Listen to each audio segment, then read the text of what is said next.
In the grand and often bloody annals of military history, there are tales of epic sieges, brilliant strategies, and world-altering conflicts. And then there is the story of a war so bizarre, so utterly absurd, that it stands alone as a testament to the strange turns history can take. This is the tale of a modern mechanized army, a respected world power, that officially declared war on a species of flightless bird. This is the story of the Great Emu War of 1932. Our story begins not on a traditional battlefield, but in the vast, marginal farmlands of Western Australia. The year was 1932, and the world was in the firm grip of the Great Depression. After the end of the First World War, thousands of Australian veterans had been settled on these lands by the government, encouraged to become wheat farmers. It was a hard and unforgiving life, trying to cultivate a dry and often infertile landscape. These ex-soldiers who had faced the horrors of the trenches in Europe were now facing a new and entirely different kind of enemy. Following their annual breeding season, a massive feathered migration began. An army of some 20,000 emus, driven by a search for water and food, descended from the interior regions. They arrived in the newly developed agricultural districts of Campion and Walgulan, and they were very, very thirsty. For the struggling farmers, this was a catastrophe of biblical proportions. The emus, enormous and powerful birds, trampled the fragile wheat crops, eating and destroying everything in their path. Worse, they crashed through the supposedly rabbit-proof fences with ease, creating huge gaps that allowed another pest, the rabbits, to pour in and cause further devastation. The farmers were at their wits' end. They had fought for their country, and now they were on the verge of losing everything to a feathered horde. Being veterans, their solution was a military one. A deputation of ex-soldiers was sent to Perth to meet with the Minister of Defence, Sir George Pearce. They argued that the birds were a formidable foe and requested the use of machine guns to deal with the infestation. Surprisingly, the government agreed. The military saw a potential public relations opportunity in being seen to help the struggling veterans. Furthermore, they reasoned, the swift-moving birds would provide excellent live target practice for their machine gunners. And so, the war was officially sanctioned. Major G.P.W. Meredith of the 7th Heavy Battery of the Royal Australian Artillery was put in command of the operation. He was dispatched to the front lines with 2 soldiers, 2 Lewis automatic machine guns, and 10,000 rounds of ammunition. A cinematographer from Fox Movietone was even sent along to capture what was expected to be a swift and decisive victory for humanity. The first engagement took place on the 2nd of November, 1932, in the district of Campion.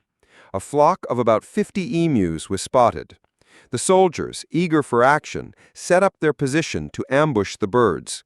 The local settlers attempted to herd the flock of emus into an effective range of the machine guns. However, the large birds, with their keen eyesight and surprising speed, proved to be elusive targets. They split into small groups and scattered, making them impossible to hit effectively. The first skirmish ended with no casualties for the emu army. A few days later, a second opportunity presented itself. A large flock, numbering over 1,000 birds, was spotted near a local dam. This time, Major Meredith planned a more careful ambush, setting up a machine gun in a concealed position. He and his men waited patiently for the emus to draw near. This was to be the decisive battle. As the birds came into range, the order was given to open fire. The Lewis gun chattered, spitting out a stream of bullets. But before it could be cleared, the entire flock had vanished, melting back into the bush. Major Meredith was beginning to realize that his enemy was far more formidable than he had ever imagined. The emus, he noted in his report, were not stupid. They seemed to possess a cunning, almost organized strategy. They would split into smaller tactical units, and it appeared that each small group had a leader, a large black-plumed bird that would keep watch while the others caused havoc. This leader would give a warning cry, and the entire group would scatter, making them impossible targets. Major Meredith expressed a grudging respect for his feathered adversaries. He famously commented that if the Australian Army had a division of soldiers who could face bullets with the same resilience as the emus, it would be invincible. He compared their maneuverability to that of Zulu warriors, a high compliment from a military man. The birds also proved to be incredibly tough. They could absorb multiple bullet wounds and continue to run at full speed, seemingly unharmed. After nearly a week of this frustrating and deeply embarrassing campaign, the first phase of the war came to a close. The official report noted that only a handful of birds had been killed. The media began to mock the operation mercilessly. One conservationist in the Australian Parliament, Riley, asked if a medal was to be decorated for each soldier who had fought in this war. Facing public ridicule and a comical lack of success, the Minister of Defense ordered a withdrawal on the 8th of November. Major Meredith and his men were recalled.